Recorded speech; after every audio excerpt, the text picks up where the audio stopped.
Welcome to RetroLogic. I'm Dan Caporello here with Sam Wagers and Shannon Eno, and maybe a phantom John Cummins who will be summoned later in the show. We'll see. We'll see if that happens. We're here. We're back. It's been May. Was it May the last time we recorded? May. June, July, August, September, October, November. 6 months. Yeah. Kind of unintentionally decided to take a nice little hiatus. A bunch of us had a bunch of life events happen, which we don't have to go into any of that. We're here to do a video game show. But RetroLogic isn't just a podcast. It's a community of retro gamers. We have an active, friendly, and free Discord community that you can join. You can join it by going to our website, retrologic.games. And I think the URL is working now. Let me just live double check to make sure that the URL is working. Jick.games doesn't work. So what you can actually do is go to this is great. Good way to start off. retrologic.squarespace.com/retrologic-podcast. And we will get the real URL up and running very soon, I'm sure. I'm sure we will. We tend to do things very quickly around here. That being said, you can also look up my Blue Sky account, RetroLogic Games. If you search for RetroLogic Games, you'll find me. I have a beard. You know what I look like. Maybe not, but I have a beard and you'll find me. I have sunglasses on in my picture. That one, go into my bio and you can click a link there and join the Discord. Come join the Discord. We've got giveaways and contests and all kinds of stuff going on. And you can dive into our family of podcasts. We've got RetroGroove, which is a music history podcast. On Topic Retro, John's podcast, where he does one game per episode, which is, we're doing like 50 games today. So it's much more focused. Yeah, I told you about the website, which means I'm done with this list of things, and we can chit chat for a minute, guys. What I don't know, what's been going on the last 6 months? Anything exciting, or are you literally just sitting here waiting 6 months for me to show up and do another show? I've been just playing whatever's been out, mostly on Switch 2. Now, yeah. In fact, since the last time recorded, Switch 2 has released. Switch 2, Donkey Kong, lots of stuff. Donkey Kong, all the good stuff. Had a great time with a lot of that stuff. Right now, I am been playing through Dragon Quest 1 and 2 remake, and this when I say remake, this is much more than just a remake. This is like somebody took a short story, like draft, if that was the original games, and turned it into a full novel. Yeah. This is way more in depth than anything you saw on the NES. They're basically brand new games that just have some story beats from the NES, and they're fantastic. And I played through Dragon Quest 1, and now I'm playing through Dragon Quest 2, which was always my least favorite Dragon Quest game, actually. And this has completely changed my mind on it. It is that good. Excellent. So if you're even got a little bit of curiosity about Dragon Quest, these are some great games. And so we kind of breezed over a little bit, but give me like a brief, what's your take on how the Switch, the first 4 months of Switch launch, how it's been going, how you feel about it? Switch 2. I think I'm overly positive on it. Donkey Kong was, we're going to talk about that in a little bit here, but Donkey Kong was definitely a highlight this year. A lot of stuff is, still coming out on Switch 1 and Switch 2. So, it's hard to get just to say what the Switch 2 is truly capable quite yet.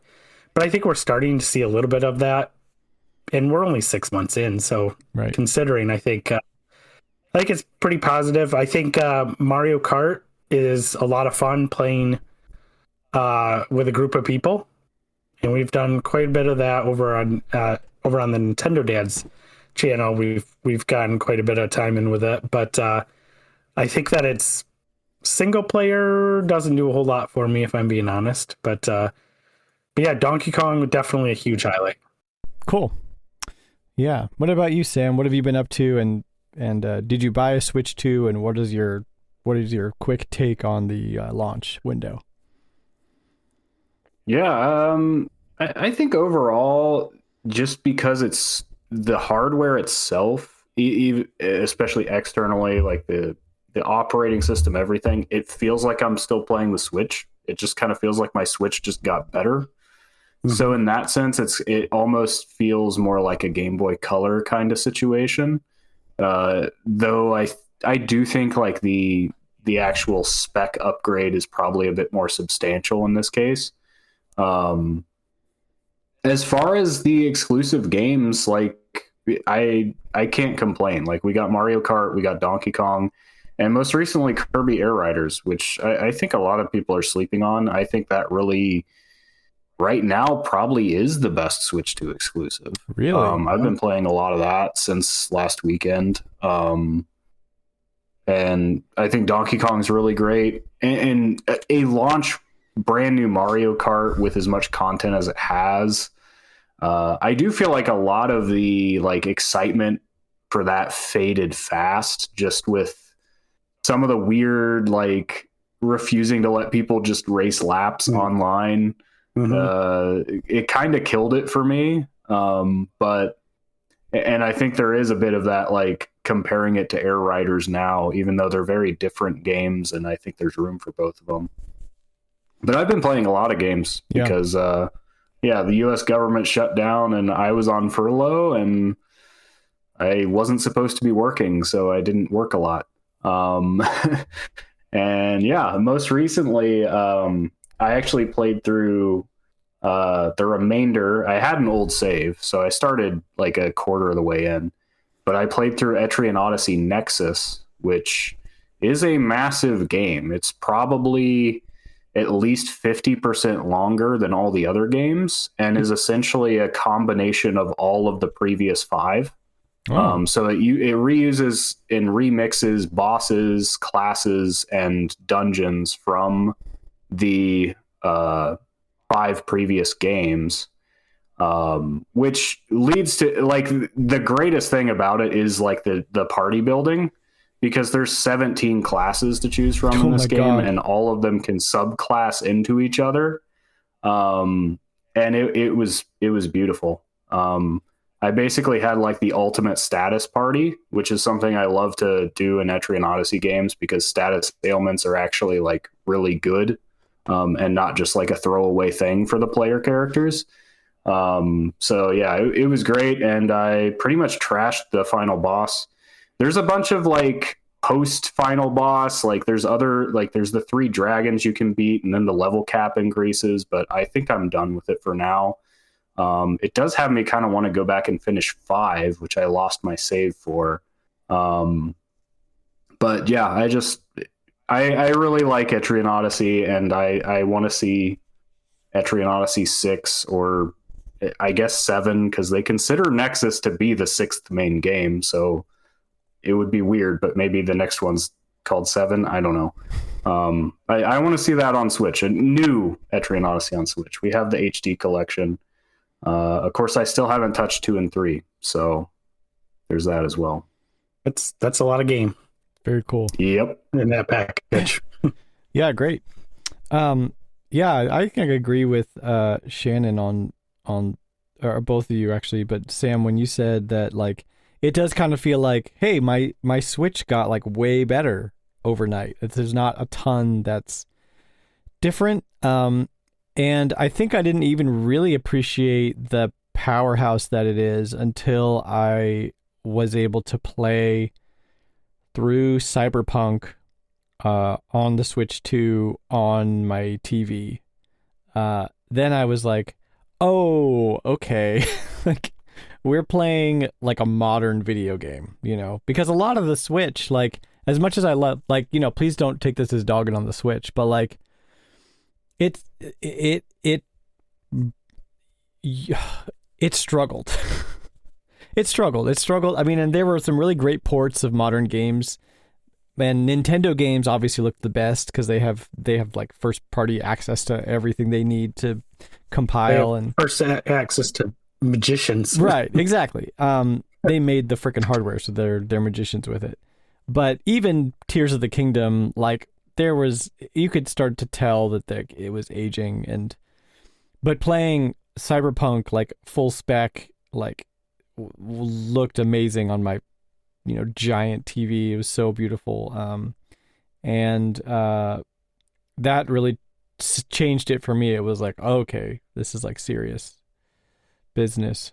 I think even going back and playing the Switch 2 versions of Breath of the Wild, which was a launch game for the Switch, it was a Wii U game, and it just brought it to a whole new level. Oh yeah, I haven't played Tears of the Kingdom. I mean, those. Yeah, they look like modern games. I mean, sick. It's a great art style. Yeah, works well. I'll have to pick those up eventually. Maybe if there's like a discount at some point. But I don't want to pay full price again for those games again. I know there's the upgrade, but I want to have the physical, like, you know me. I want the physical. No, game. I understand. 100%. I have I count it as long as I have the physical from the Switch, right? Right. I mean, I don't need to buy it again. Just upgrade it, I guess. Yeah, I don't know. We'll see. But hey, we get GameCube games though too. Right, that's true. We get GameCube games.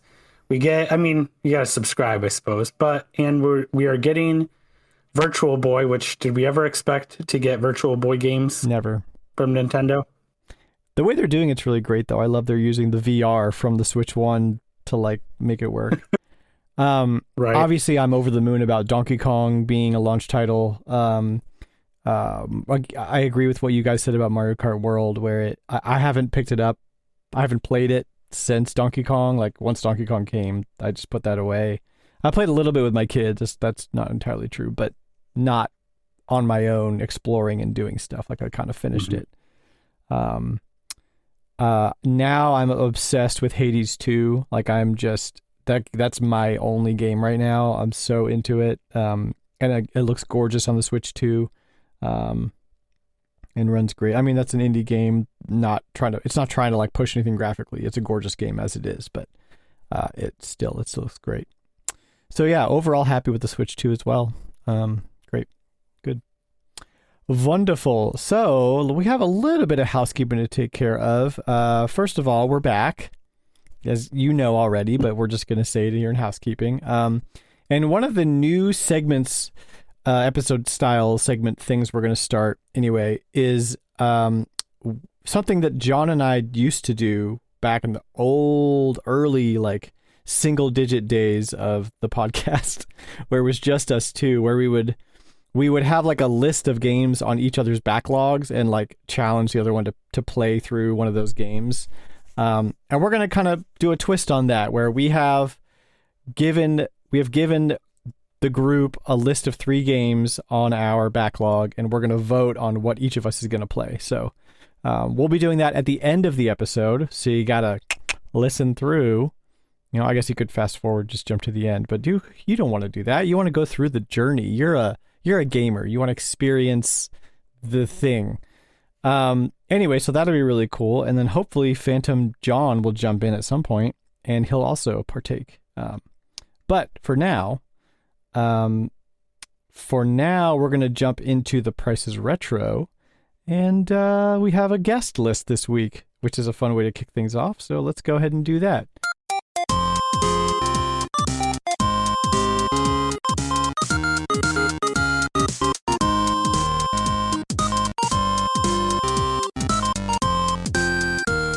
If this is your first time playing The Price is Retro, here's how we play. I'm going to list off 4 or 5 games, and everyone has to guess how much the lot is worth in total.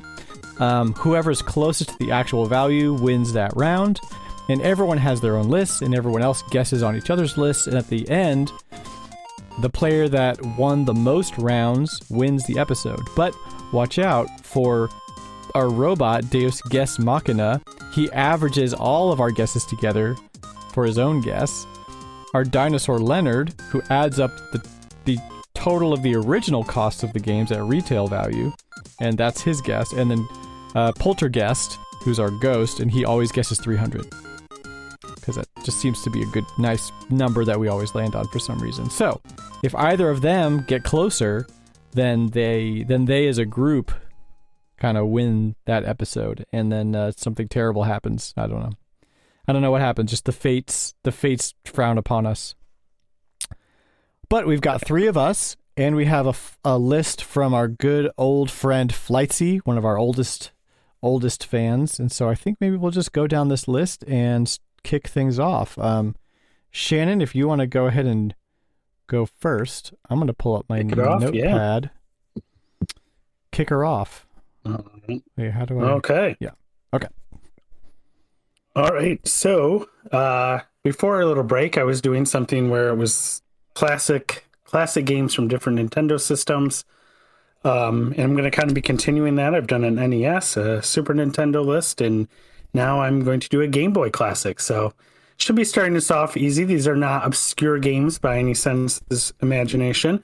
However, the caveat is that they're all complete in box. Oh, man. So complete in box Game Boy games is always an interesting way to go. All right. The first one is Tetris. So this is the standalone. This is not the one that came with the Game Boy for most of us. This is if you bought it separately. Second game is Link's Awakening. So the original, not the deluxe. These are all in box, right?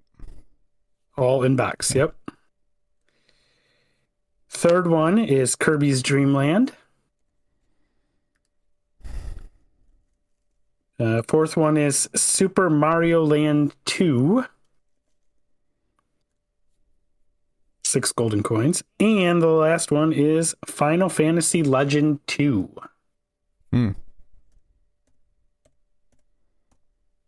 Okay. So I'll go ahead and guess first. Just do some quick math here. 1, 2, 3, 4, 4, 5. I've got 570. All right. $570. I've got 525. Ooh. All right. We're going to probably figure this out. The total, going to price charting, just updated today, is $553.28. Whoa. That goes to the robot. Yeah. I had a bad feeling to the about robot. Dang. Okay, but who of the humans is closer? I think I'm closer than you, Sam. Yes. At 570. Yeah, but still, that's definitely robot. Bummer. Yep. Yeah. So breakdown. Tetris, $54.99. Really? Yeah. Why did it was $95 when I last checked this 6 months ago. I thought that was like a Super Mario World on Super Nintendo situation where like nobody bought Super Mario World. Everybody just had it. So the complete in box Super Mario World's like super expensive. That's crazy. It's only $50. Okay. Sorry. Go ahead. Maybe it's because everybody had it. Like nobody wants it. But then you would think that the box, I don't know. It's crazy. Everybody's like, oh, I already have it. It did go down. So maybe everybody wised up. Who knows? Right. Link's Awakening, $188.84. Whoa. Yes, I'm very glad to have that one in box. Kirby's Dream Land, $110.19. Super Mario Land 2, $70. And Final Fantasy Legend 2, $129.26. Mm-hmm. Good list. Yeah. It's fun. Solid. Okay, so we got 1 point for the Scream team over here. And then next on the list, bing bong boop, is Sam. Sam, do your worst. So I have a list of fighting game spin-offs that aren't fighting games. So starting with Super Puzzle Fighter 2 Turbo for the Sega Saturn. That title always cracks me up because there's no Super Puzzle Fighter 1. Wait, They're just riffing on Street Fighter 2 Turbo. Are you serious? Is that loose or complete? Complete. These are all complete. That's Okay. actually hilarious. Yep. Then Death by Degrees for the PS2, complete. Soul Calibur Legends for the Wii, complete. And Mortal Kombat Special Forces for the PlayStation, once again, complete. Mortal Kombat Special Forces. Goodness. All right. Shannon, you are guessing first. All right. Wow. I really. I don't know. Some of these. All right. If I'm adding this up right, I've got 245. I'm probably way off. I'm at 260. So. Oh, so maybe not. Yeah, I don't know. Or we're both way off. Who knows? Yeah. The total is 225.38. Ooh. Dude. What was your guess again? Mine was 245. Yep, I believe you have So it. that's you for sure. Unless retail wins, but we don't have that list, right? Yeah, I don't have it, and I think he would be under 200. Yeah, probably. Most likely. Yeah. Yeah. So that round goes to Shannon. Nice. So he's the chosen one. He All has to win right. the next round to beat the AI. Or we just have We a have bunch two of, more we have a rounds bunch of because we have the ties. guests. Oh, that's right. We have two more. Yeah. We got So any some of us could still win. we got some chances here. Take the We got last stuff two. going on.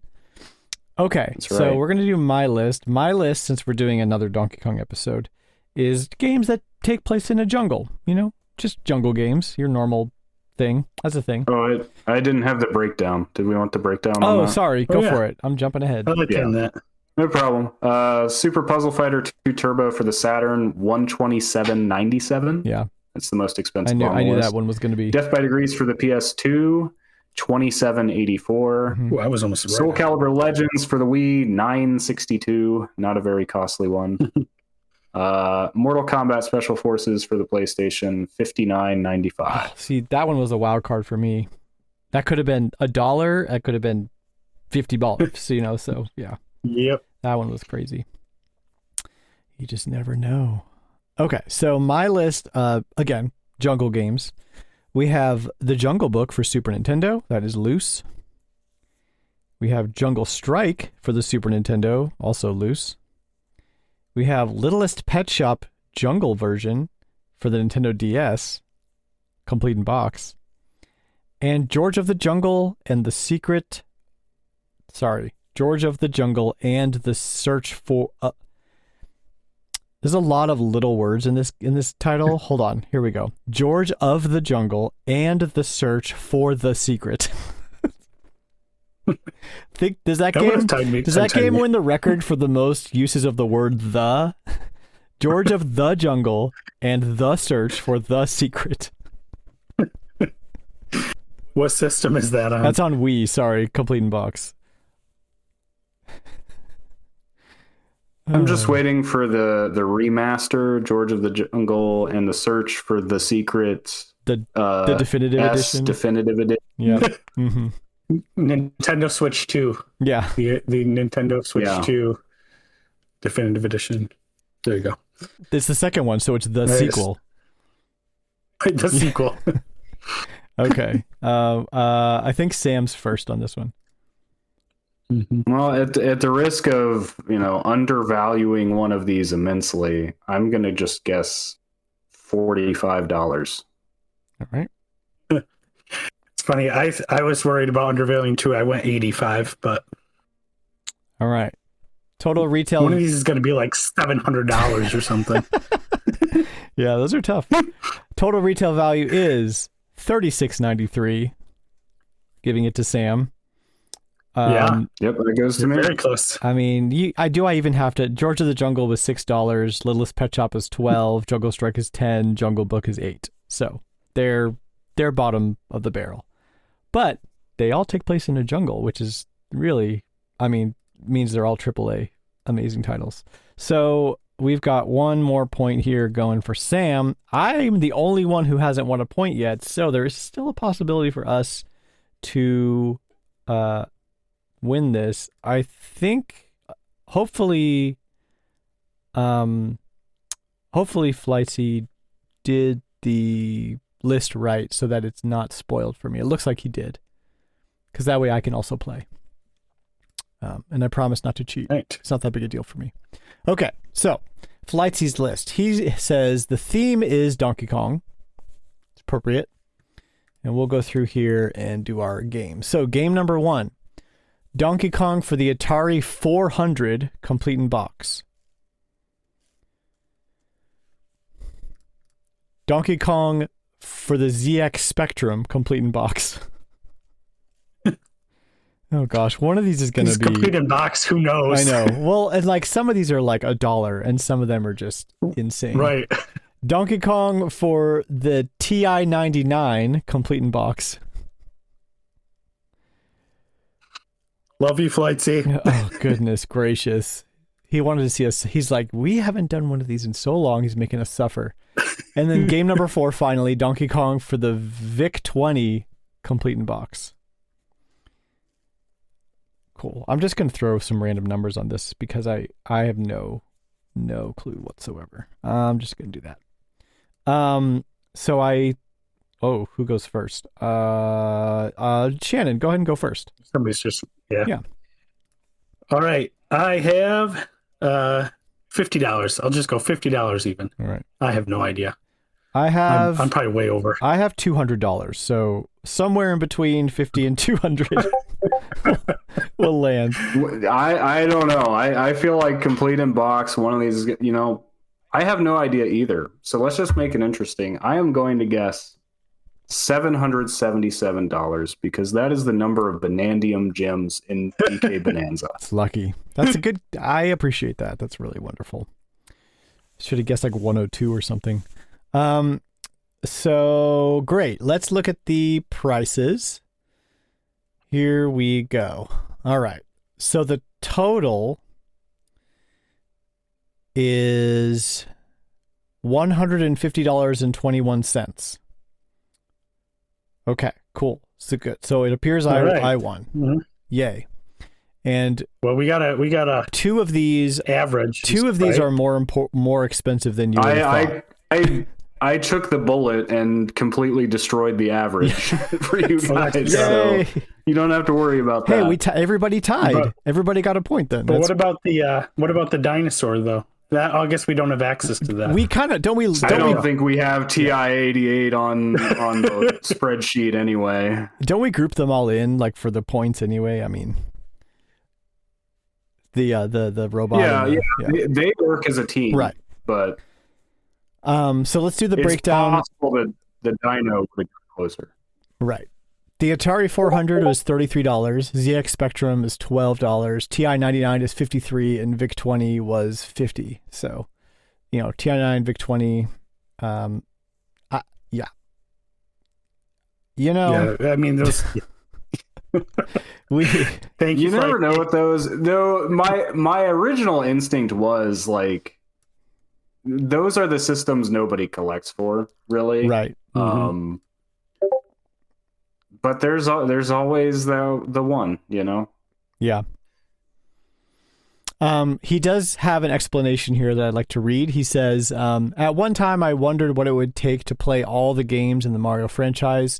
When I looked into it, I was surprised at how many things the original Donkey Kong was ported to. Sometime later, I decided to make this Price's Retro list because I thought it would be funny to make a Donkey Kong themed list that was just obscure ports of the original game. I originally planned on submitting this after the Kirby episode, but that episode burned me out a bit, so I took a long break from that podcast. Then the podcast itself took a break, and since the podcast is coming back, I figured I should too. Crazy coincidence that the next planned list was a DK themed one, and the episode we're coming back to is also DK themed. I probably would have made a new list otherwise. Well, Flightsy, we're glad to have you back on the show. As we are glad to be back on the show. And congratulations to everyone, because everybody gets a point. You get a point. You get a point. Even the robot gets a point. So who has the closest overall, though, I wonder? Sam, were you Sam, are you? keeping track of any of that? That would be me. There you go. Yeah, I was only off by, on Shannon's list, I was only off by You were very close. yeah, like what, like $15? I didn't write it Sweet. down. No, good. That's for sure. Oh, a Wild John appears. Right. Is he gonna talk?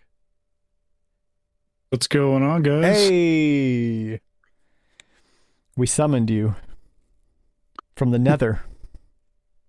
See that? Yeah, I made it.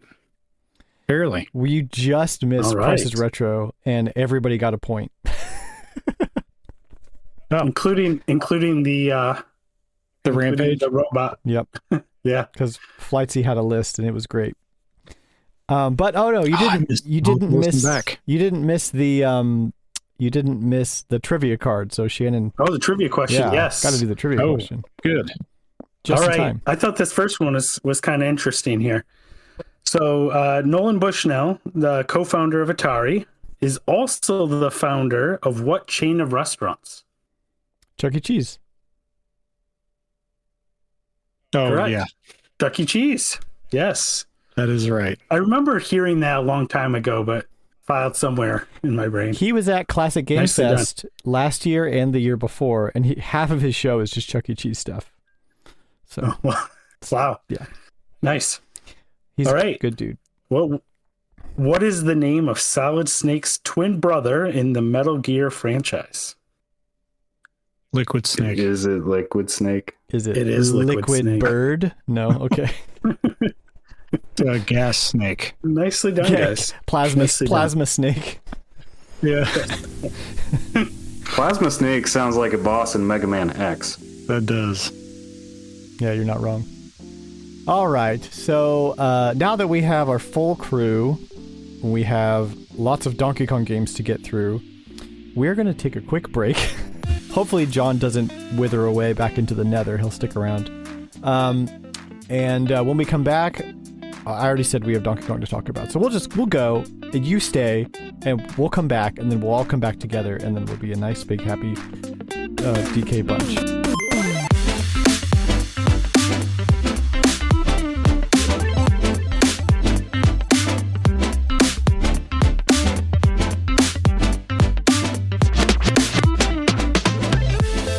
Welcome back. We're all fresh and ready to go. Hopefully you are. Hopefully you didn't wander off. Or maybe you did and you came back. And that's okay too. It's, you gotta do what you gotta do. History of Donkey Kong Part 2. Last episode, 6 months ago, we did the classic era, all the arcade Donkey Kongs, NES Donkey Kongs, Junior Math, all that stuff. We did the Rare era, where we did like a reboot of Donkey Kong, which is funny because there's a 10-year gap between Donkey Kong Game & Watch and like Donkey Kong Junior Math on the NES, and the Rare era, which is like 1984 to 1994, which is almost as long as our most recent gap, which is Tropical Freeze to Bonanza. It's 11 years. So yeah, so but today, so we got all the way through Donkey Kong 64 last episode, and now we're gonna jump 4 years ahead to the GameCube, where Nintendo sells Rare, and what do we do with Donkey Kong? I don't know. Give him a rhythm game, give him a platformer, give him some random weird stuff on the DS. Blah. So we're gonna talk about all that right now. Actually, is when we're gonna talk about it, and we're gonna kick it off with our Donkey Konga duo, trio actually, although the third one you probably didn't play because it was in Japan only. Donkey Konga 1, Donkey Konga 2. We can kind of group them together because, I mean, for the most part, it's Donkey Konga. It's Guitar Hero with snaps and claps and bappity baps. Bongos. Yeah. Did anybody play this at length or at all? No, Oh, I did all the time. The first game. Yeah. I actually got to play it recently with a bunch of friends, and it's the kind of thing where it's super fun, but almost entirely ironically fun. Like, it's fine. Like, it's okay, but especially Donkey Konga 1, it's mostly like unlicensed, like license-free music and like classical tunes. So we're all there like bopping along to like, you know, like Beethoven's Fifth, and it's just like it was a lot of fun, Yeah, but it's not weird. but fun because we were making fun of it, not because it's actually good. But to move along to what I think might be one of the best Donkey Kong games ever made, and I consider it part of the 2D platformer series, and we can have a conversation about that if you want to, is Donkey Kong Jungle Beat, which still required the bongos, but was not a rhythm game. It was an actual platformer with levels and bosses and all that stuff. Before I gush on this game, does anybody else have an extensive experience with Jungle Beat? This is an era that I didn't play a whole lot of Donkey Kong stuff, so GameCube, I had to be very selective at the time of what I was purchasing, and the idea of playing a platformer using this control, I never got around to it. So yeah, it's a hard sell. I don't blame you. It's the kind of thing I would be all about today. Mm-hmm. Oh yeah, I remember being vaguely aware at the time of these Donkey Kong games, and I remember being kind of irritated that, like, for some reason, bongos were now a core part of Donkey Kong's identity. Like, having grown up playing Donkey Kong Country, I was just like, bongos, that's not what Donkey Kong's about. Just give me a game where I jump on beavers, okay? I don't know if I was like unaware that the bongos were a thing until I went to go pick it up, or like I don't really remember the marketing around it very much, but I do remember picking it up at the store and it coming in the huge bongo box and being like, oh, okay, you know, I'm an open-minded guy. Let's take it home. Because at this time, I lived at home and had a full-time job, and I had nothing but money and time. So all I did was buy video games and play them. So I was like, anything on GameCube, I'm going to pick up. I take it home, and, you know, there's some apprehension, and there's certainly a learning curve. But it makes sense, right? Bang on this one to go this way, bang on that one to go that way, clap to clap in the game, and then hit both at the same time to do like a ground pound thing, and that's all you know. That's it. It's a Donkey Kong game. You run left, you run right, you collect bananas. But what I think this game does incredibly well is the almost like Tony Hawk style combo sort of build up system that you get, where the longer you go without like stopping your combo or touching the ground, there's like a multiplier that happens. And so there's almost like this like the challenge in the game isn't necessarily to like get to the end of the level. There's still tons of really fun sequences and like some action sequences and stuff like that. Like, to me, it's as good as any of the Rare platformers. And I say that with all the love in my heart for the Rare platformers. Like, there's, you know, the first one is my favorite game of all time.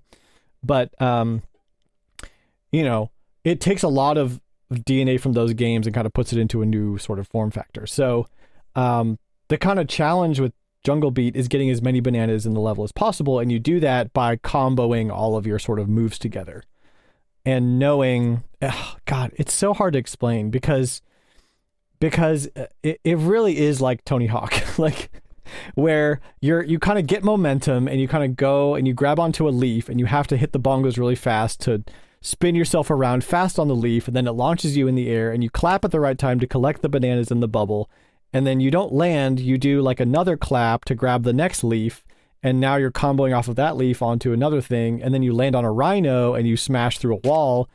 It's constantly like kinetic and moving to the next thing, almost knowing what happens next is the challenge.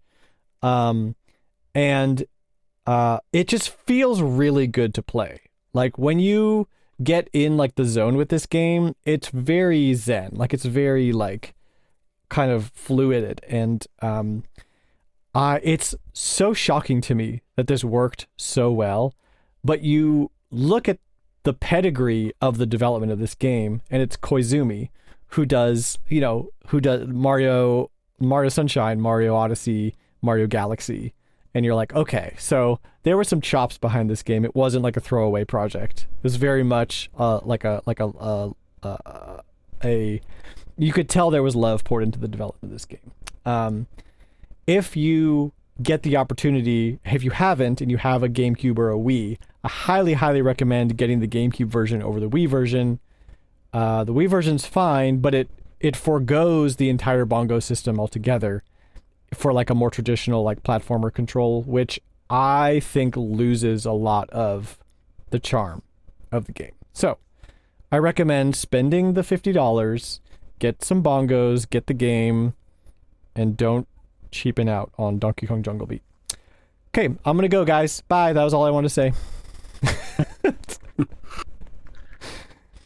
Yeah, I've never played Jungle Beat. I think I don't think that I ever owned the bongos until later. And when I was playing Donkey Kong, I was playing at my wife's house. Her brother-in-law, or my brother-in-law, her brother had a GameCube with 4 sets of bongos, and we would just play Donkey Kong as 4-player game. But I never played Jungle Beats. One that I'm missing. I have it, I think, now. I think I have the GameCube version. Yeah, well, you should put it on your backlog list there so we can vote on it. Bust out my new bongos, because I have a boxed set of bongos. Yeah. Because my old ones might not be as good for that. It's nice with fresh bongos if you can swing it. Swing it, get it. Great. That's a few more down there. So we can move a little bit on here. We jump into Mario versus Donkey Kong, which, I mean, is this a Donkey Kong game or is this a Mario game? I don't know. It's kind of like Donkey Kong Arcade, but it's also pretty much Mario platforming around. I don't know. Especially the first one. The first one, Mario versus Donkey Kong on Game Boy Advance, really is kind of a sequel to Donkey Kong 94 from Game Boy. Yeah. It plays very similarly. And I think it's probably the best of that series. When it became more about the minis, it became more Lemmings feeling. Yeah. For better or for worse, depending on your point of view of that. I don't care for those as much, so I don't even think I played the DSiWare one. Well, this got the Switch remaster not too long ago. It's kind of interesting in a way, because like the minis Mario versus Donkey Kong is almost sort of a spiritual successor to Mario and Wario. Right, yeah. Which is kind of like the same idea of like taking this like rival character to Mario, who's not exactly a villain, but there's some kind of conflict between them, and I don't know. It's interesting. Some hostility.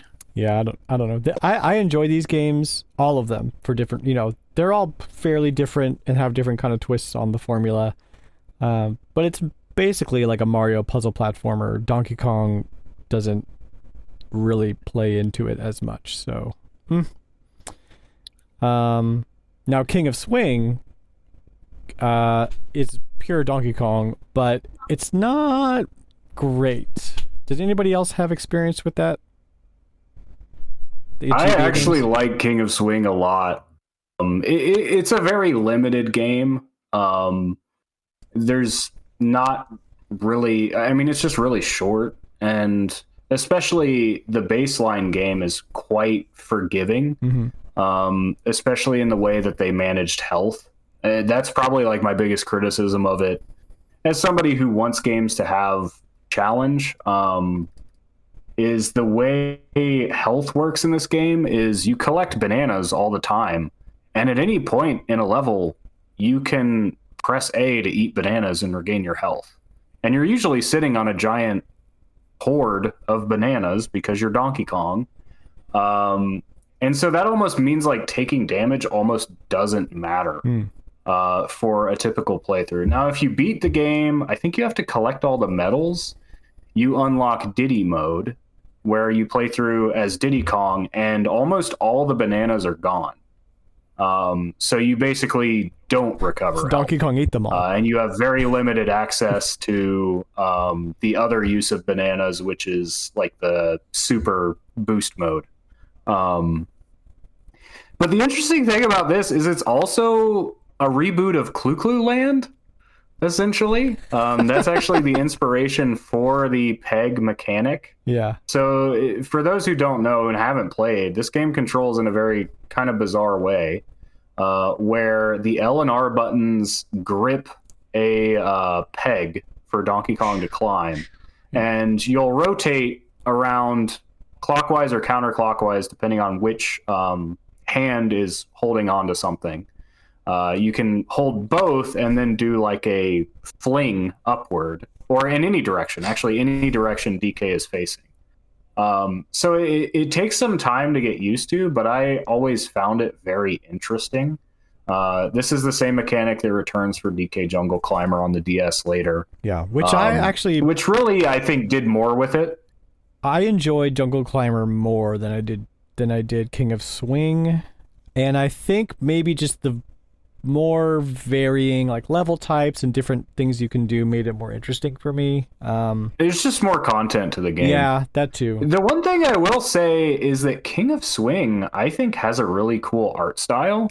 Right. Whereas Jungle Climber basically is just low res DS renders of the default. That's what Donkey Kong looks like. I mean, he looks like Donkey Kong on a DS screen, whatever the resolution of a DS screen is. King of Swing art is really, really great. And like K. Rool looks awesome. Actually, it's interesting going back to it after Bonanza, because it almost is like this middle ground between like the Rare design and the Bonanza redesign, which is a little bit more pulling from like DK94 and earlier. But the Clu Clu Land connection is actually explicit. If you, I forget what the requirements are. I did it on my copy.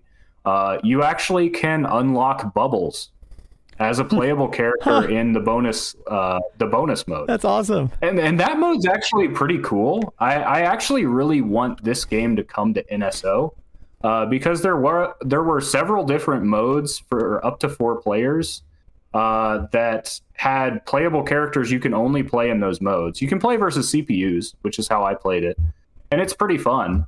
But there's a number of unlockable characters, including K. Rool, Critter, and Wrinkly Kong's Ghost, which is just great. So I think it would actually be a pretty cool one to bring to NSO, just because those link cable games, like, it's so hard to actually play the multiplayer with other people any other way. I bet it comes to NSO. I can't see it not coming.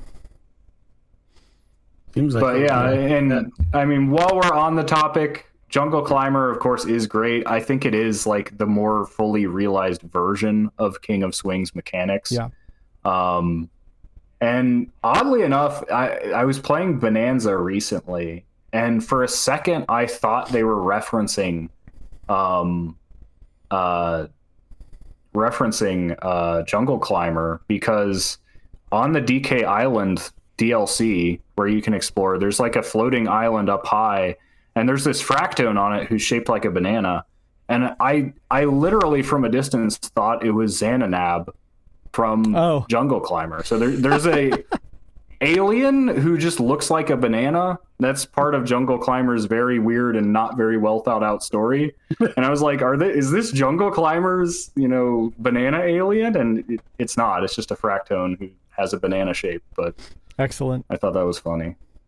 Yeah, very good. Yeah, I recommend Jungle Climber and King of Swing just as an experience. They're both very good. Jungle Climber being my favorite of the two if you had to pick one. But yeah, good stuff. It's not good stuff though. Donkey Kong Barrel Blast. Does anyone have a good thing to say about Donkey Kong Barrel Blast on the Wii? I'm not even sure that I 100% know what's going on in Barrel Blast. Yeah. Well, I've played it. It was supposed to. It was supposed to be a racing Like game. a racing? It was supposed to be a racing game on the GameCube where you use the bongos again. But the Wii came out and they're like, well, let's just push it to Wii, and it just feels bad. It just feels bad to play the game, and I don't know. I don't have a lot to say about it. These were dark times. These are dark times. The Donkey Kong. This whole era, despite the fact we have a lot of positive things to say about like King of Swing and Jungle Beat, this whole era really did have the feeling that like Donkey Kong is not a Nintendo A-lister anymore. Right. Not on his own. He's still invited to the Mario parties and the Mario Karts and the Mario tennises, but like as much as I enjoy weird one-off games like King of Swing or something like a Jungle Beat, that's what they are. These are not, the AAA November release date titles that we would have previously expected for Donkey Kong. Yeah. Well, I think that's because those rare era games were so good and so frequent. That we kind of expected that to continue, and it just really kind of fell off after Donkey Kong 64. Well, and I think my theory about this era too is that after Rare left, Nintendo kind of shrugged their shoulders with Donkey Kong, and a lot of it I think came down to the fact that in the Super Nintendo days, every video game character could just be a platformer. Kirby was a platformer, Mario's a platformer, Donkey Kong's a platformer. Everybody gets a platformer. You get a platformer. Who cares? Everybody loves platformers. But once we got into 3D, it was like, oh, there's all these other things we can do. We can do first person. We can do shooter. We can do 3D platformer. We can do racing. Oh, what else are we going to do?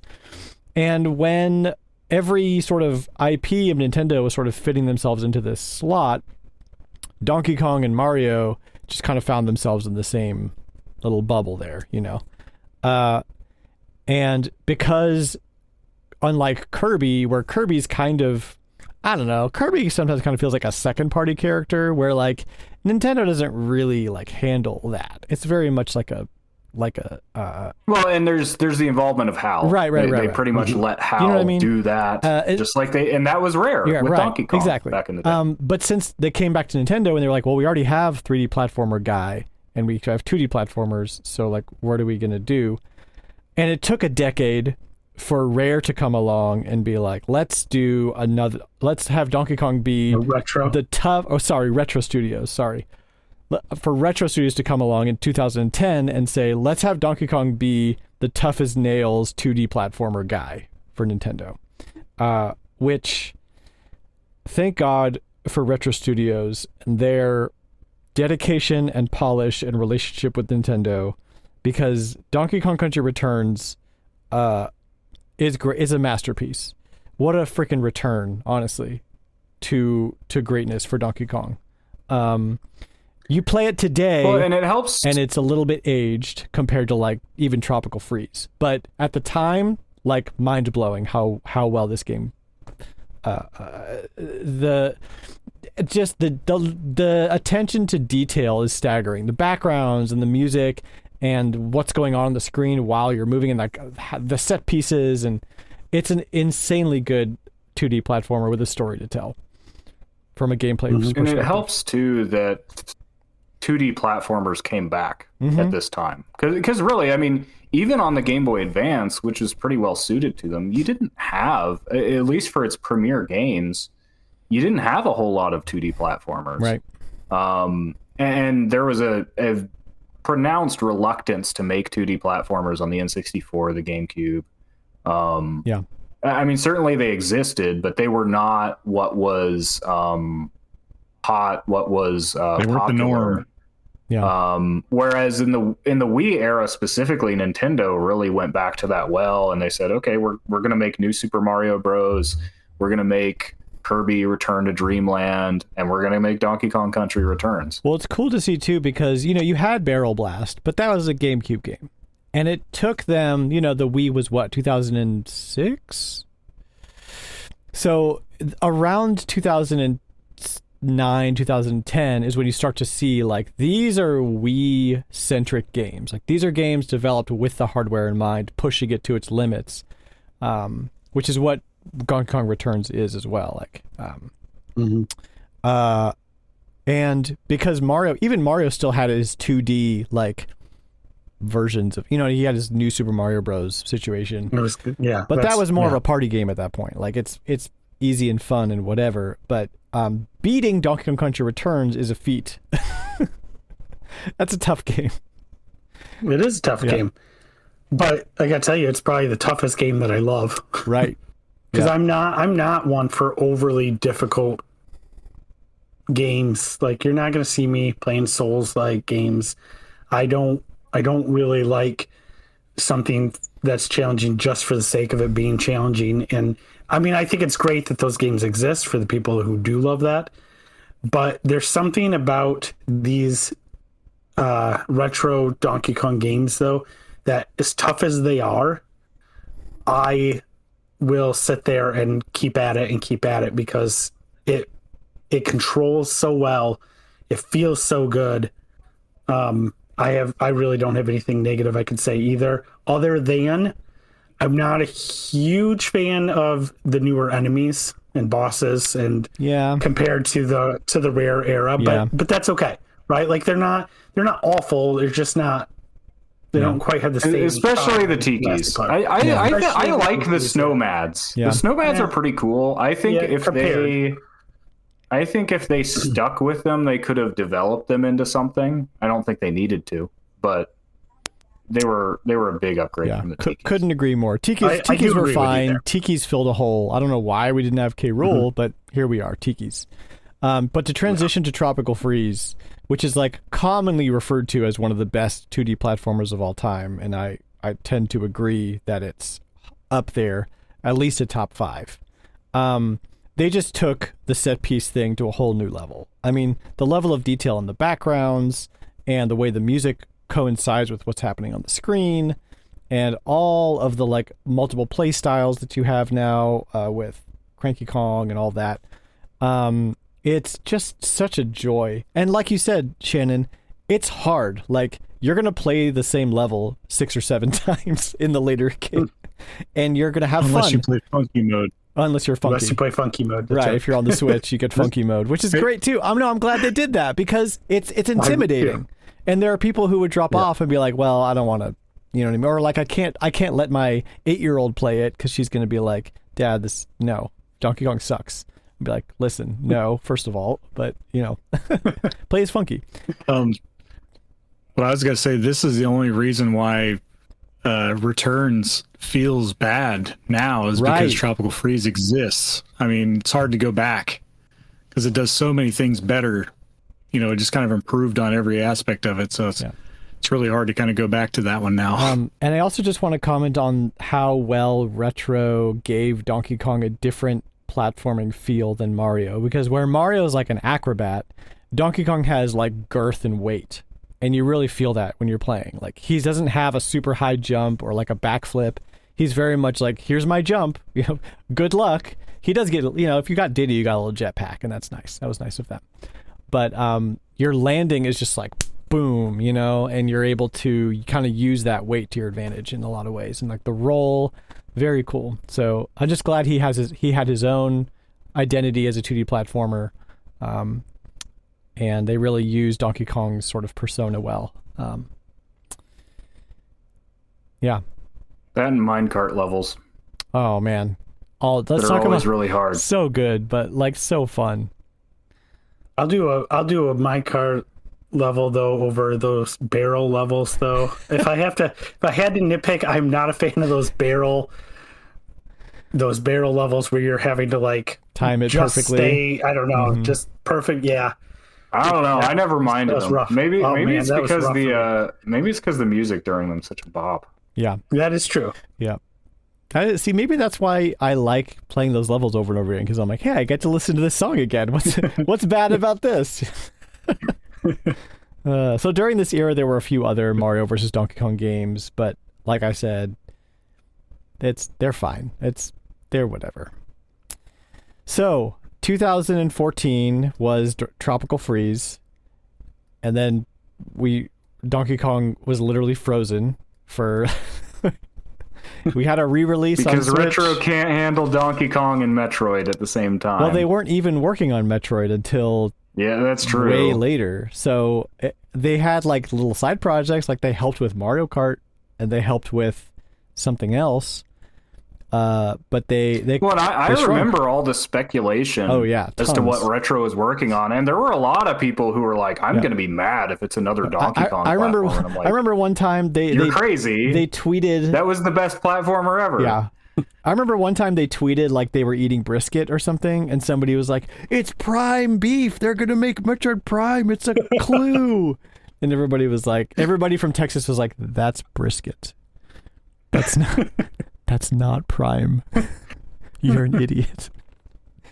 But that was funny. But yeah, the Donkey Kong subreddit went bananas for a long time. It just we were just like, all right, we're 100% memes now because there's nothing to talk about. For 10 years, pretty much. For 11 years, the longest gap without a new Donkey Kong game. But then it was made up for by what I think is one of the best 3D platformers, ever made. And I struggle with the word platformer here. Because it's not really a platformer, is it? I mean, you are jumping around a little bit, but for the most part, it's a smash 'em up. Like, it's a digging game. Game genres make no those sense. zebra levels could be. It's an exploration game. Yeah. It's an RPG. It's a... It is, hey. That's good. Hey, there's skill points. It's a smash former. It's not a platformer, it's a smash Yeah, former. there's a skill tree in this game. Big time. And with Diablo 2 right here. So we could spend some time on Bonanza just because it is to me, shockingly, a little divisive. There are people like me who are just like over the moon, can't find a flaw. To hear people like John who fell off of it, which just boggles the mind. I just kind of want to get a consensus, like where we stand on Bonanza. It came out in July, and so we're going 4 months now into Bonanza land. And before I continue to just gush on it, I want to get kind of a consensus. So, John, you talked a little bit about how you fell off of it, and I don't know, maybe something else came out, but maybe talk a little bit about your experience and what your Bonanza opinion is. I mean, I like the idea of the game. There's just something about it that didn't grab me.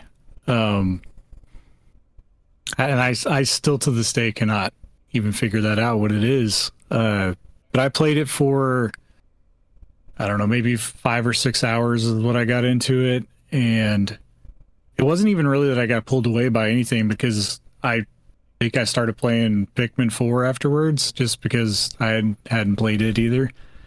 And Pikmin 4 grabbed me a lot more than it did. I don't know what I can say about it. Just the smashing is okay. I mean, it kind of gets old after a little while for me, but I definitely want to go back to it. I think maybe just giving it a second look might make it a little bit easier to hop back into, but it just wasn't one of those where I couldn't put it down. I will say, too, that your sentiment's not uncommon, but I think for some people it takes to get to a certain point in the game where you get the sort of common Nintendo cycle where we're introducing a brand new idea and we're messing around with it for a while, and then we get a brand new idea and we mess around with it for a while, and rarely are things repeated. The first few worlds, you're just kind of learning. So, because there is some insane, like, material play here and upgrades and transformations that come in that make the game just sort of a lot more fun. I think I only got to the zebra transformation, so I was just barely getting in there. There's certainly a lot of Mario-esque unique stuff going on later that is worth getting to. So I would recommend pushing through that sort of lull, which I didn't have a lull, but then again, I'm a little bit insane about Donkey Kong, so maybe that's why. Hey, you're the Donkey Kong guy. That's true. little bit. Just a little bit. Shannon, what about you? So overall, I had a great time with it. I think it was a lot of fun. For me, I'm going to be honest, Pauline stole the show. But I'm a big fan of Pauline. Yeah. I loved having Pauline. I was oddly very protective of her. In the game. There's one part where you lose her, and it's devastating. Yeah. It is. It really is. The music is just so good in this game. You know, as soon as John even mentioned Zebra transformation, immediately the Zebra song popped into my head. Even though that's probably my least favorite of the transformations, but the music is just bopping. Like, it was amazing. I think the elephant is by far my favorite transformation. Oh yeah. I will say, I started feeling that the game is probably a couple hours longer than it really needs to be. There were a couple parts I'm like, all right, I think we can go ahead and move along. Like, we've gotten all the power-ups, and I feel like the game just kind of stalled, and not for a super long time, but started feeling a little samey. I never was like, oh, I can't do this, but then it hits the point of no return, and I call it that because it hits that moment where it just immediately hits you with nostalgia, and you're like, I'm not putting this controller down until I finish this game. And it just, you ride out that last couple hours, and that's a long sequence at the end there too. Such a good time, but it is. But it's like welcome. Like, I almost didn't want it to end. I was like, let's get, right. But I feel that too. There is like probably 3/4 of the way through, almost right before that pivotal moment, which I don't want to spoil here because I don't know if John's been spoiled, and I don't want the listeners to be spoiled. Where you're almost like, all right, how much more of this do we have? Which is kind of a weird feeling to have in a game. You're like, I want to finish it, but like, how much more is there? And then you reach that point and you're like, oh shoot, and that kind of propels you forward. So it was really smart of them to kind of place that. And everyone's experience is going to be different with that, but that makes sense. Yeah, I can see that. Sam, what about you? Yeah, I liked Bonanza more than I expected to. I'd kind of picked up on some of the similarities to Mario Odyssey, and it's not that I dislike Mario Odyssey, but that is a game that I played, I enjoyed, I put down, I never felt like I needed to play it again. And I, it doesn't come quite to the level of like Mario Galaxy does for me, and that's always been my preference with Mario, is for the games that do focus more on platforming and less on the adventure game kind of stuff, like Odyssey and even a little bit of Sunshine. That's just always been my preference, and I know that. So that's sort of what I expected from Bonanza. It was, my expectations were not necessarily low for the game, but I thought, this is a game I'll probably enjoy. I'll want to play it through, but it probably won't have a whole lot of lasting impression. But I actually found I liked it a lot more. And I think it kind of does answer that question of like, what makes Donkey Kong special? This is, you see the similarities to Odyssey, but you wouldn't mistake this for a Mario game for a second. Right. Mario doesn't run around smashing everything. So that at least gives it a different angle, which I really appreciated. Probably my biggest complaint with the game is that Bonanza forms kind of trivialize a lot of things. Like early on, when you see concrete, you're like, oh, I got to like find a way to break this and get past it. And then 15% of the way through the game, you get Kong Bonanza. And I don't know about you guys, but I literally always had full Bonanergy. Right. So like I could always, if I saw concrete, that just meant turn into Kong Bonanza and smash it. Or boss. Like, it's all it ever was. There's some ways later on that it like introduces new stuff that's a little bit more, but it feels like it like there was this weird like arms race between you and the levels, and actually it felt like Donkey Kong was ahead in that arms race most of the time. So that is something. And I will say too, when the Emerald Rush DLC came out, I played it. I was like, this is kind of cool. Don't know that it's worth $15. I actually got really into Emerald Rush, and that has actually made the game a lot better to me. Maybe it is 20. I think it is 20. 20, yeah. It's and I can see how a lot of people, they probably play it once, they don't care. But I went through and took the time to get to clear a run on every layer that you can play it on the highest difficulty, and it really kind of adds something that the game was missing, which is a little bit of actual like pressure, where just putting you on a time limit, telling you have to get all this emerald in 99 seconds, actually makes you engage with the mechanics of the game a lot more. And that's really my perspective on difficulty. Is that's why it's a good thing for games to be difficult, is because it will make you notice things that you don't have to pay attention to. If the easiest option works all the time, you don't even consider the other things you might be doing. Emerald Rush has its issues too. It is ultimately very luck based in terms of what goals spawn where, what perks you get early, especially on high difficulty. On some of those layers, it's like if it just decides to spawn the first goal on the like 2 sub layers down, it's like you might as well reset. Like you're not going to win. Yeah. So, but all the same, like I did the resets and I just did it, and I had a lot of fun. And it is interesting with that randomness. You do get like some opportunities to like you lean really hard into the ostrich form one time. That was actually my most consistent one, was ostrich, because there's some perks that just like give you a multiplier that increases every time you drop an egg bomb, and it's just like it's actually one of the most consistent things because it applies to everything, not just enemy kills. It applies to everything, which is great. But yeah, so I would encourage, if you have Emerald Rush, like give it a try. And they're doing the events, which is interesting. It's a little bit of that showing that they haven't forsaken Rare, because there's an upcoming event where you can get a Lanky Kong statue. Ooh. And a Chunky Kong statue. And Chunky, yeah, I've seen that. Yeah. Lanky was my man. I'll have to go back and...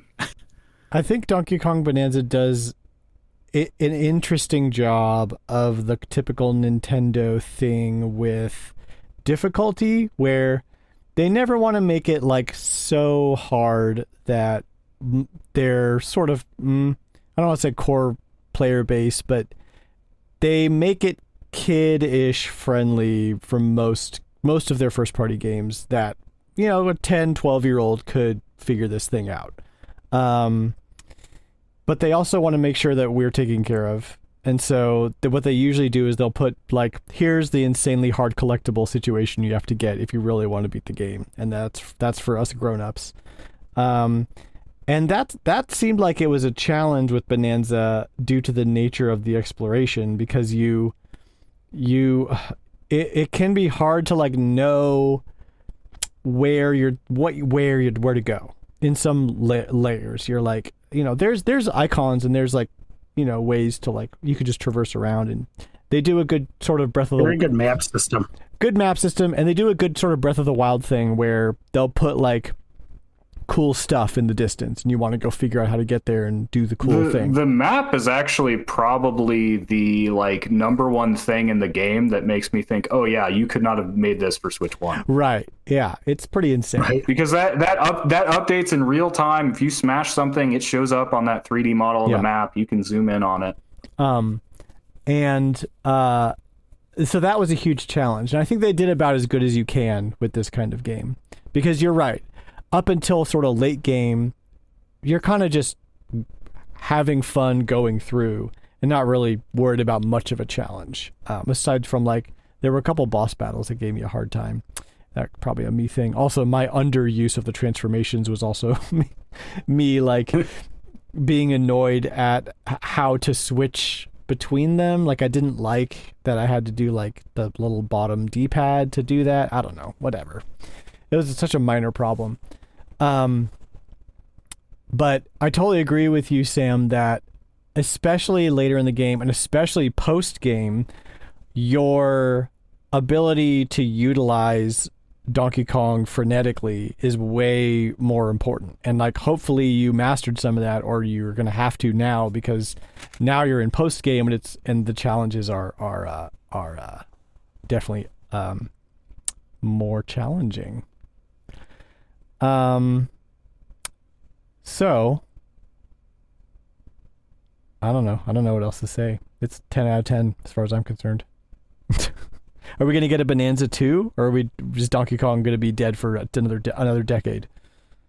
Well, first we have to pin down the Donkey Kong timeline, because, you know, Pauline is a child in this, so it takes place before the original Donkey Kong, but also Diddy and Dixie are there. I thought I already settled Donkey Kong this. Country 2 happened. Oh my gosh. I thought I settled this in the Discord, that this is the fallen Donkey Kong timeline, where you did not save Donkey Kong as Donkey Kong Jr. in Donkey Kong. I still want to know what happened to Pauline's NES. shoes. Why does she have no shoes? She was I'm kidnapped. just saying. She was kidnapped. No. They pull them off of her, yeah. Sometimes kids don't wear shoes. I got 3 of them. They hardly ever wear shoes. But she's 13 though. 13-year-olds wear shoes. I don't know. I think you'd be. I don't know. My hard-pressed to get a 14-year-old. sequel. Well, I could believe it if she was a country girl, but she is explicitly from New Donk City. Yeah. It's a prequel She's a to city Mario girl. Odyssey. It's a prequel. She might not be from New Donk City yet. Yeah. I thought. Yeah, I you thought. haven't played to the end. Yeah. Well, John hasn't gotten that Okay. far. There's stuff. Yeah, I haven't got that far Stuff yet. Okay, happens, then. John. Yeah. You got to Yeah. play I it. stand corrected. Nice. I was gonna say you might have to wait a little while to get a sequel, because there's people that want an Odyssey sequel that still haven't got that yet either. So Mm-hmm.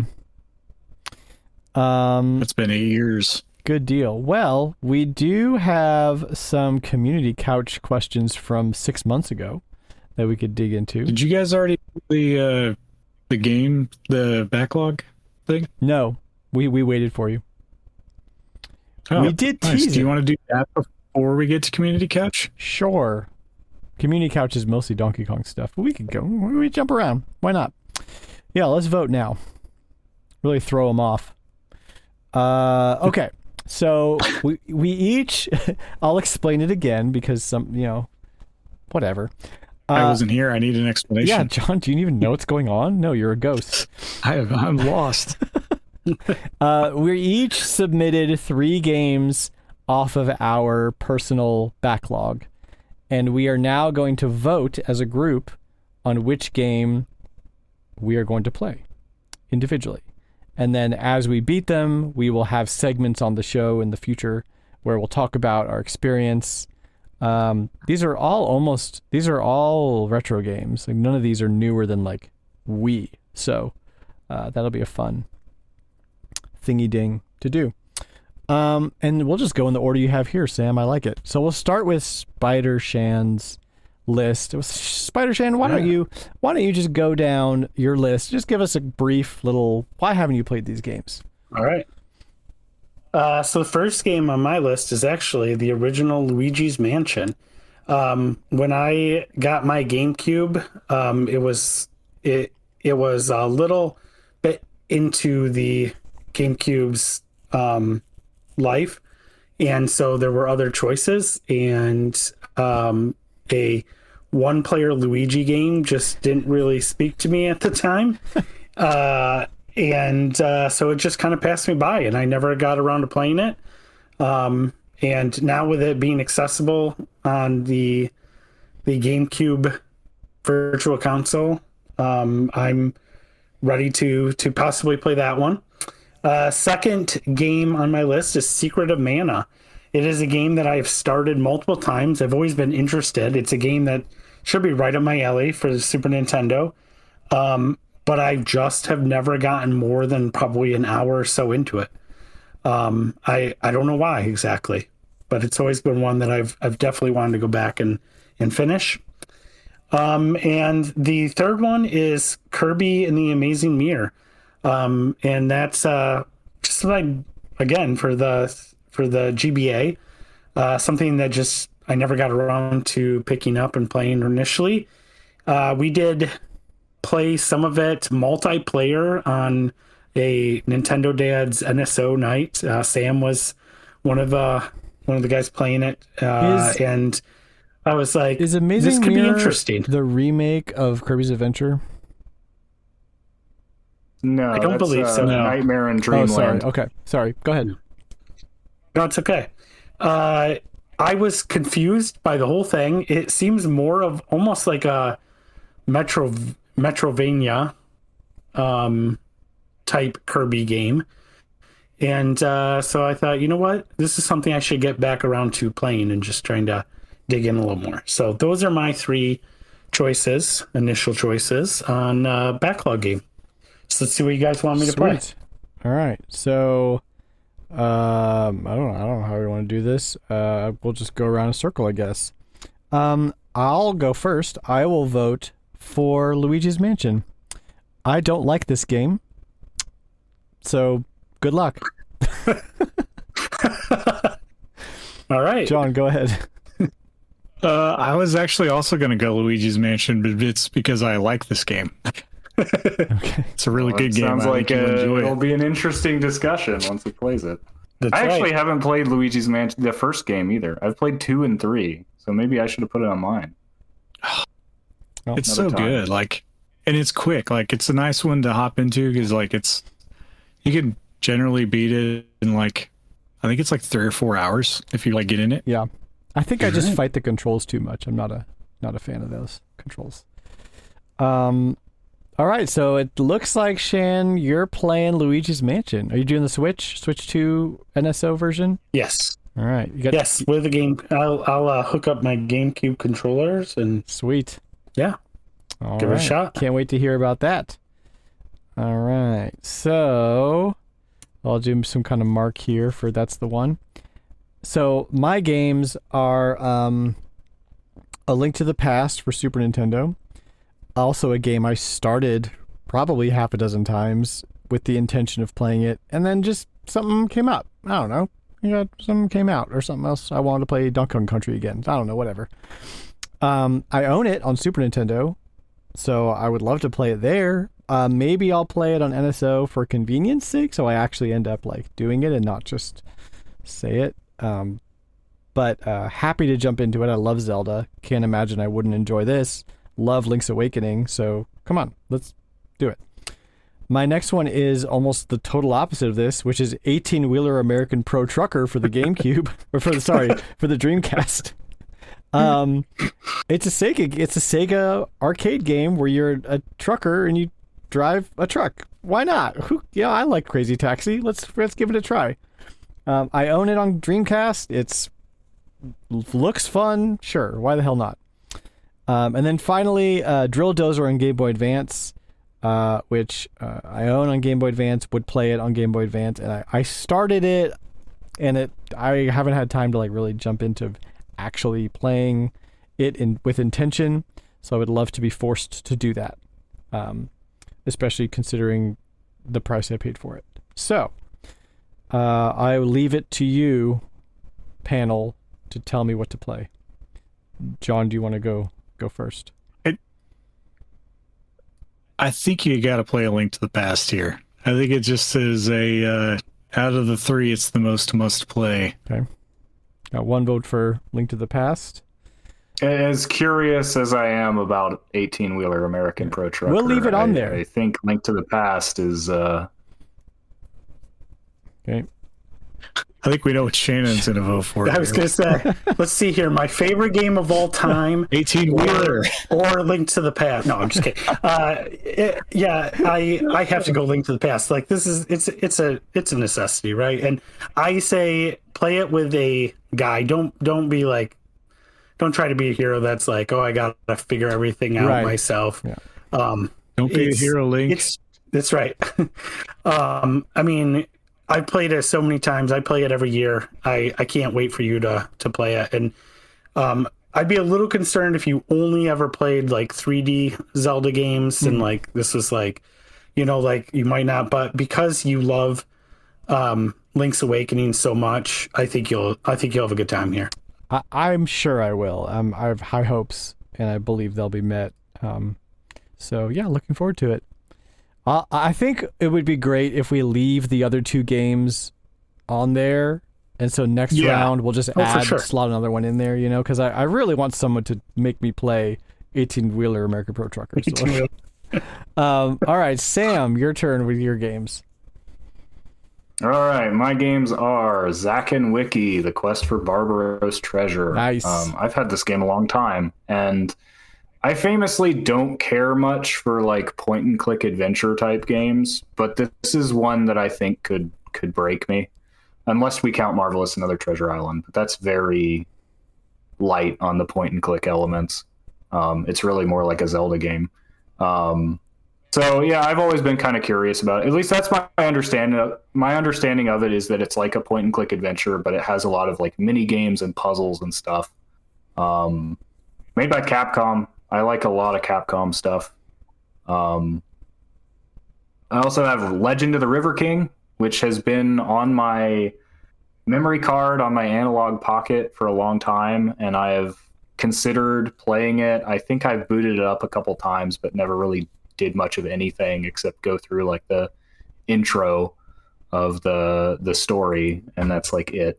Always been curious what a fishing RPG is like. So yeah.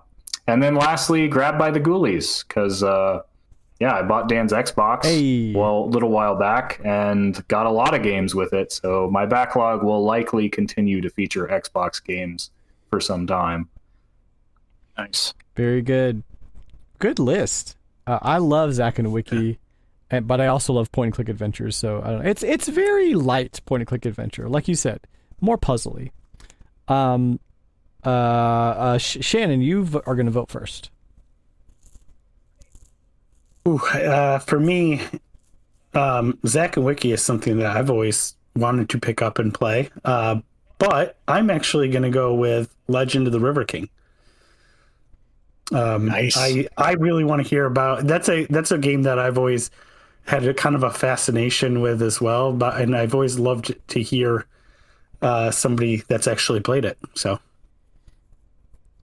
all right, and then I'm gonna vote here, which I have a little bit of a dog in the race because he bought this from me, but I really want to get Sam's take on Grabbed by the Ghoulies. As a rare game, it is certainly an interesting one, and I'd love to get your thoughts on that experience. It's very interesting. This could be interesting. Yes, a kids horror game, pretty much. So, go ahead, John. I always love that like aesthetic, like spoopy. Yeah. Like it's horror, but it's not really so spoopy. It's the dumbest game. I love it. And that's the thing too, that like I actually want to see more of that from even games like Castlevania, because that's like what Castlevania is to me. That's like I want skeletons that throw flaming curry at me. I want that to be in my Castlevania games. John, who's your vote? I think I'm gonna have to go with Legend of the River King as well, because I think you're gonna like it. I'm a big like Natsume, Harvest Moon. I played all the Harvest Moon Game Boy games. They're really good. I think I've actually been playing a lot of Game Boy Color RPGs too. I mentioned this earlier, but our friend Well-Read Mage had a challenge this year to finish RPGs off your backlog, and so naturally I gravitated towards some of the Game Boy ones because they're short. And so I've been tracking my progress through that. I'm up to 11 now. The challenge was to complete 12 in the year. I'm up to 11 now. But I played through... what else did I play through? I played through Power Quest, which is like a fighting game RPG, kind of. I played through... Metal Walker on the Game Boy Color. I played through Revelations the Demon Slayer. I think that was the first one I knocked off. All right. So yeah, We'll get grabbed by the ghoulies next time. Good deal. It'll still be there. I played a little bit of River King. It's interesting. All right, John, let's go through your list here. Okay, so the first game on my list is Wario Land for the Virtual Boy. It's one that I always wanted to play, and then whenever I got my Virtual Boy and I got Wario Land, it was the game that I used to test it out, but I never really got past like the first world, so I definitely need to go back to it. And if this is one we pick, I might actually be able to play this before the Virtual Boy games get released for Switch 2. I was gonna say, when is that? Are you gonna actually be playing this on the Virtual Boy? If we pick this, Yes. are we gonna be cursing you with like migraines and like a crouched over back? And Well, I have other options too. I have ways to play this without. That's the in Virtual Boy. February. You got plenty of time. Yeah, I know. So yeah, I know. I'll bust my Virtual Boy out and I'll play this. My desk is like a good height now. Like for that, I can just sit up to it. And then my second game is Grandia 2 for the Dreamcast version. When specifically, I have the HD version, but I've heard it's not the best way to play, so I want to play it in its original format first. I even bought a wireless Dreamcast controller to prepare in case this got picked, which I was testing out today, and it works nicely. But so it's an RPG that's been on my backlog for a long time. I had a buddy that had this game when we were kids, and watching him play a little bit of it on Dreamcast, I never got to play it. And then my last game, kind of like Dan here, is Drill Dozer, which is a game that I bought this last summer at Classic Game Fest. And I've had the box and manual for this game for like 2 years. I bought from Zach, and just been trying to find a loose copy at a decent price, and finally got one. So this is a game that I've wanted to play for a long time. Yeah. I've tried it. I've played the first little bit of it just to test it out, but it's definitely a game I'd like to finish at some point. Sweet. All right. Sam, you are going to vote first. I'm a little curious about Grandia 2 because I also have the HD of both those games. I haven't touched it though, so maybe I'll play it at some point. I feel like I have to go with Wario Land though.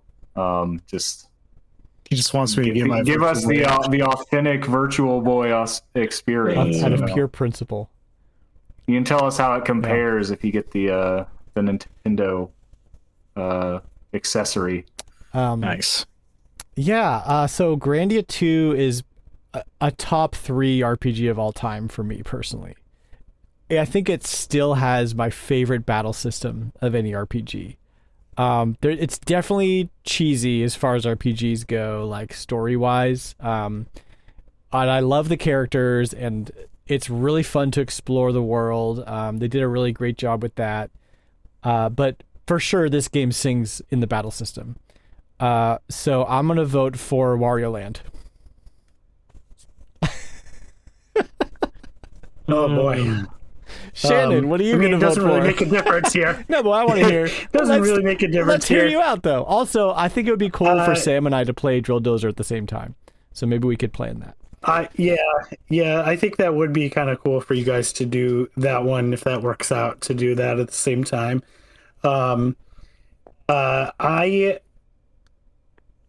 I guess I really, really want to know how you feel about Wario Land as well.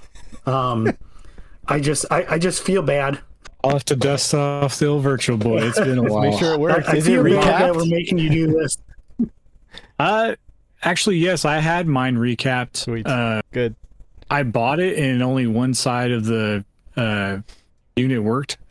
So I sent it off to a guy on a forum. This was like probably 8 years ago, before I really had got into really messing with things.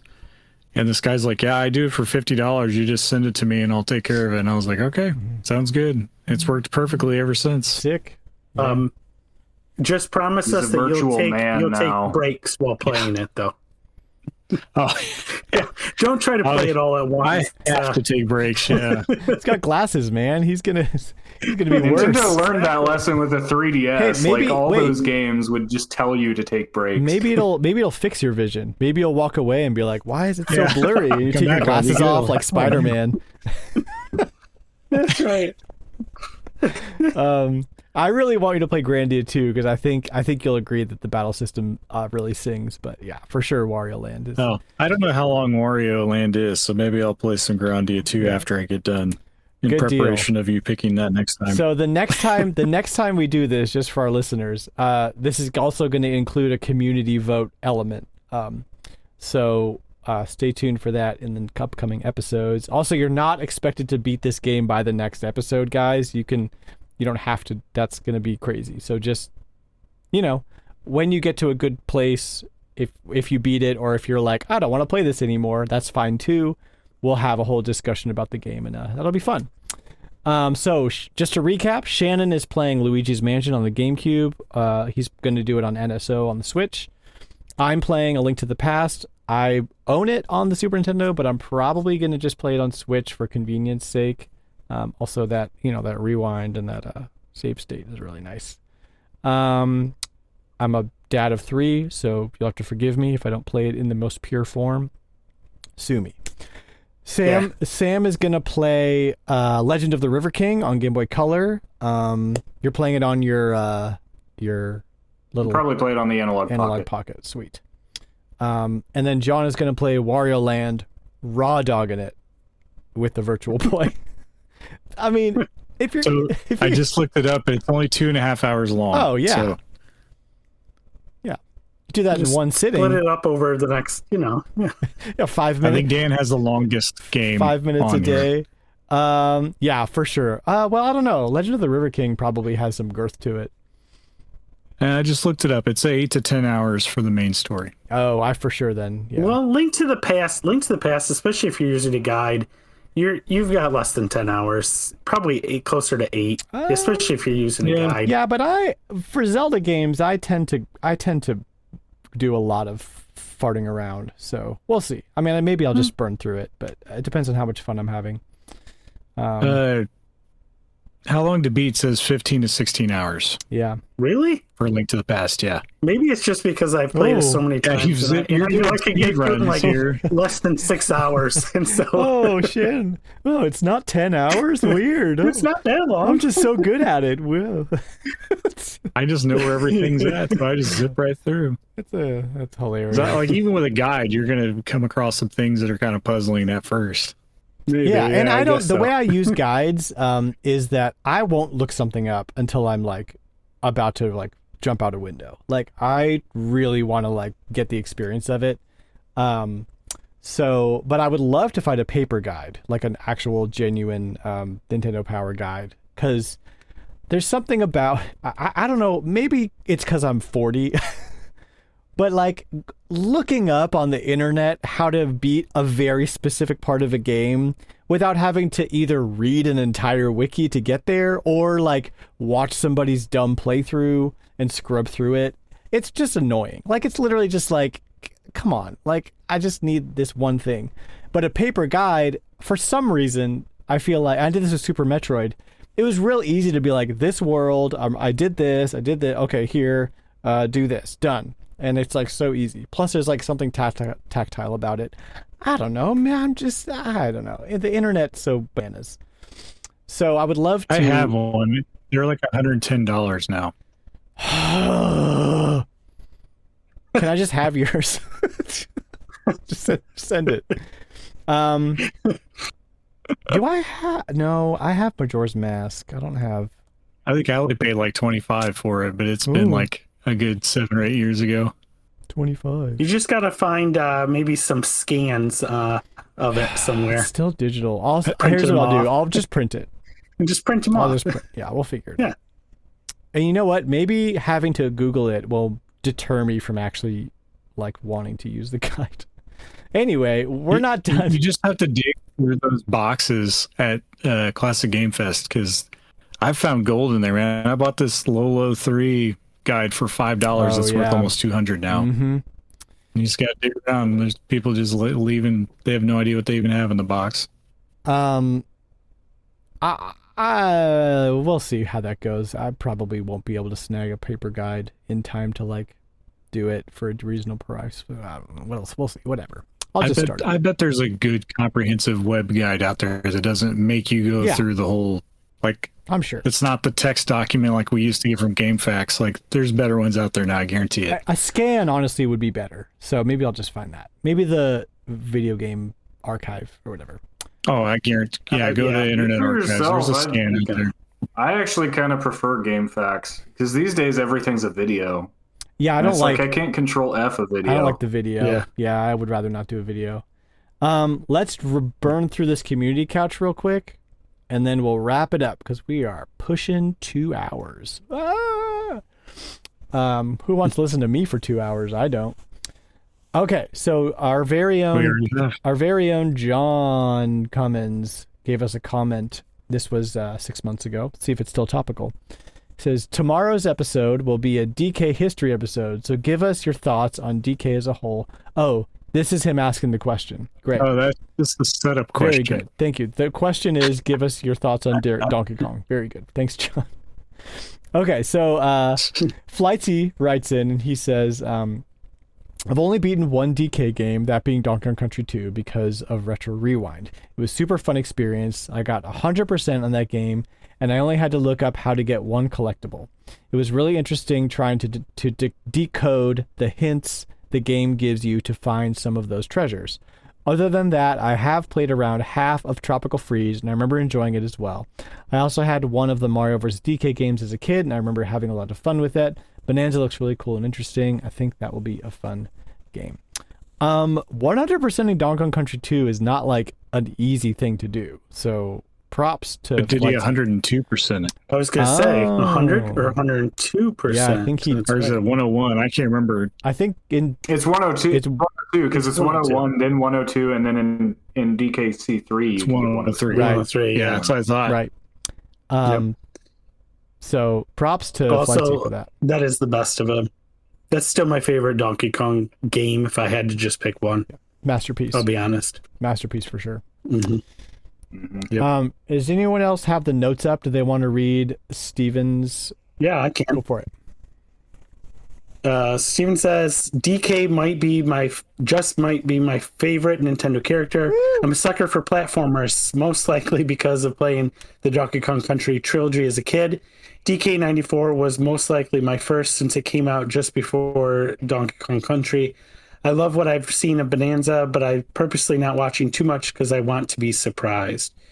Sweet. So hopefully you were surprised. Hopefully you had a great time with it. And also, I can't disagree with anything he's saying here. Yeah, good stuff. Donkey Kong 94 is a hell of a place to start too. What a great experience. So good. Yeah. So good. That might be my favorite Donkey Kong game. Right?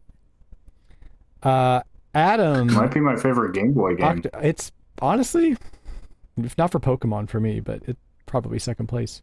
Yeah. Adam Octorock says, Bonanza looks like an insane amount of fun. It being a DK game is just icing on the cake. Yeah. Honestly, that Donkey Kong, he ended up really liking it. Donkey Kong is the whole cake for me. He ended up loving it as I did too. That's a weird thing to imagine Bonanza without Donkey Kong in it, though. Yeah, that's like Captain Falcon. What other character would you even? What other kind of character would you Falcon even put in there? Punch like 400 times in a row. Yeah, it'd be hard. I don't know who you would use. Little Mac that fits that mold. Ganon. Yeah, Ganon. It's just smashing.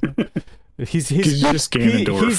He's sick of Link's crap, and he's just gonna punch Hyrule to death. He transforms into Ganon. He starts off as Ganondorf, and then you get the Ganon power up. Actually, this. I guess this could have been a Bowser game. Yeah, that could have worked. Yeah, maybe. I'm glad it's Donkey Kong though. I'm glad it was a DK game. All right. Finally, moving on to present day, we have one comment from Drex from this week. He says, I wanted to gush about Donkey Kong Bonanza. They were first announced. Oh, we got a typo. It was first announced, and I was disappointed. I was hoping for a new Mario game. But after playing it, I absolutely love the game. The freedom it gives you is amazing. How expressive DK is so charming. The callbacks to the DKC series made me giddy. It's definitely one of my favorite games of this year. Couldn't agree more. Although I wasn't disappointed, so I'm glad you were surprised. I do love Donkey Kong's faces from before I even played the game. Yeah. I just remember expressive. I just remember posting them over the poster for the TV show Bonanza and making it. I was very proud of that. That's so good. Yeah, This is what you're Right up there with You're not on October. Discord. My best work. Excellent. Very good. People will never be able to spell the word Bonanza correctly again. No, not anymore. That's how we truly measure the impact of this game. Yeah, it's going to create a rift in linguistics. We're going to start spelling it differently now. Yep. All right. Well, that wraps up all the content we have for the show and for Donkey Kong. And hopefully you guys got a good glimpse at what's to come now that we are fully back into the swing of things with RetroLogic. Good to be back. Glad that King of Swing of Things. we didn't die. I know. I'm making puns all over the place. It's all bananas. So, thanks for listening to the RetroLogic podcast. We are proudly part of the Nintendo Dads family of podcasts. If you like what you hear, check me out on Blue Sky at retrologicgames.bsky.social. You can also find a link to our Discord in my bio, so go do that and join, and you can be in a discussion like that. You can have your comment read on our podcast to literally tens of listeners. You're also welcome to jump into our friendly, and I just talked about the Discord, blah, blah, blah. You can also find everything on our website, which we're going to fix the URL. So try retrologic.games. I bet it works now. I bet when I post this, the URL will have been fixed. I'm like 70% sure. So, yeah. Anything else? Anything else, guys? I think that's about it. Good. All right. Did you know dreams taste like beans? A little inside baseball for the What do bonanzas taste like? This is all the stuff you miss if you're not on Discord. Dreamanzas. Yes, come learn all the inside jokes and all the Plock memes. Win prizes and Yeah, yes. for sure. Oh, we have John's famous Santa John's giveaways coming up in the Discord for Christmas. Yes, I still need to put that list together. This is going to be the biggest one we've ever done. The Nintendo dads have been pitching in, so we've got a few more things than we did normally. Good stuff. I'm giving away a couple things too, even, you know? Mm-hmm. All right. Well, bye. See ya. Goodbye. Later.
Were you able to get the car, John? We did, yeah. I'm now $40,000 poorer. Yeah. Oh, yeah. What'd you get? Yeah. I bought my wife a 2023 Kia Telluride. All right. We had to get another big vehicle to hold everyone, That you do. and that's what she's been wanting for like the last 2 years. So we went and did it. Is that the minivan or is that the like big? No, it's Jeepy like thing. a Oh, yeah, big it's like the SUV. bigger SUV. Yeah. Mm-hmm. Those are great. All right. It's nicer than I'm used to. Our car is a 2008, so Yeah, it like I didn't know anything about it. So like as I'm driving it home, like it's surprising me. Like it's got a function where when you turn your brights on, if another car is coming at you, it automatically turns them off. Love that. Like it detects the other headlights, and then whenever those cars go by, it turns them back on for you. Yeah, mine does that. My car does that now. My new car, and I was like, this is nuts. I was like, this is gonna make me really lazy if I'm driving. Right? Cars these days. And I got to tell you, they just do it all for you. I got mine has heated seats, which is something I've never had before, and heated steering wheel. I got to tell you guys, where I live, if I had to give up between the seats and the steering wheel, I'd give up the seats, because I tell you, that heated steering wheel, I don't think I could live without it now. I'm spoiled. This one has heated seats and steering wheel and cooled seats. Yeah. Oh. Nice. It's too fancy. There's too many things to break. Just live in that thing, man. Well, that's the problem, actually. Sell your house. Like one little thing goes wrong and the whole thing will go wrong. Panoramic sunroof, moonroof thing. Like the whole top is a sunroof thing. Yeah. Fancy stuff. Yeah. My car, the touchscreen doesn't work, so it'll play CDs, but you can't change anything. So you have to listen to a CD from beginning to end. And I've actually come to appreciate that. Like I've found tracks on CDs that I used to skip. So that's a cool feature of my car. I don't know. Sam, any cool features of your car? It drives. It drives. I like the car I have now pretty well, but my old Focus, right before I got rid of it, the CD player did still work, but it couldn't eject. So I kept the same CD in for like 8 months. What was it? It would just get stuck. It was actually coincidentally like my favorite CD. It was it's both Brother Sister by Me Without You. Very good. That's both good and bad. Because you can't ever my Focus had a 6-disc changer that did the same thing. Like it wouldn't eject the discs, but I could change between the 6 that were in there.